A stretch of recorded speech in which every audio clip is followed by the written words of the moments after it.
First we're going to do is put on the handlebars.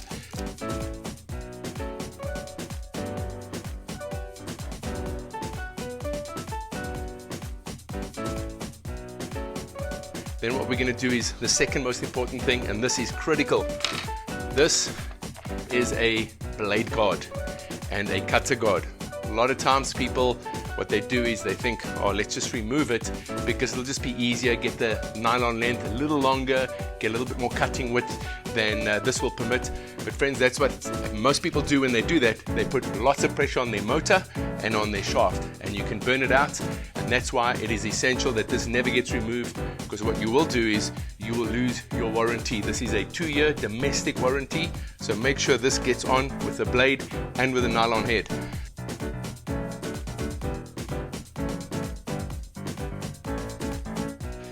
Good, so now that is on. And then what we're going to do next is attach our nylon guard. Take this off, so now that you'll keep, you need that for the blade. And then right there you've got your thread, and then you wind it on anti-clockwise with your hand, keeping that in there so it doesn't move around. And then once you see, tighten with the hand, great. Take that out, and now you can see it moves around. The next thing I want to demonstrate to you is just to put on the blade. So you put your blade on, you'll see there's a little nut that fits right in there, and then you put this on over it. You clip this on there. Why this is important, sometimes people don't do that, and if you can see that's off center, that's going to cause problems, lots of vibrations on your shaft. If you do put the blade on and get a lot of vibrations, come and recheck your blade.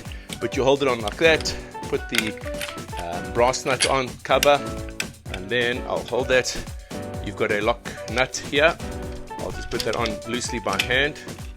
Again, opposite direction as normal, and there we go. Now your blade is on. Don't take your blade guard off. This also protects you from picking up any debris on the picking up of the blade, as well as of the nylon. What we're going to do now is going to start. This has never been started before.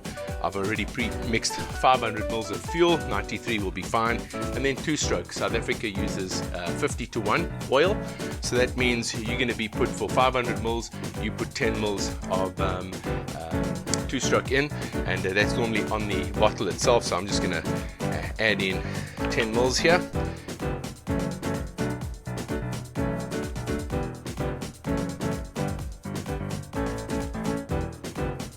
So the cold start, which is obviously what we're going to do right now, so I'm going to read this to you.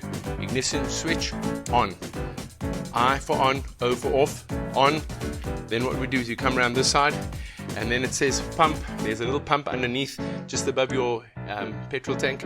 You pump that a few times to make sure that there's fuel now in your carburetor. I'm reading this just to make it easy for you. Make sure that the choke is off. The off is on the top position. Now it says have a few pulls, so we can just pull it a few times. Wow, look at that. Starts, choke off or open, and there we go. You can hear it.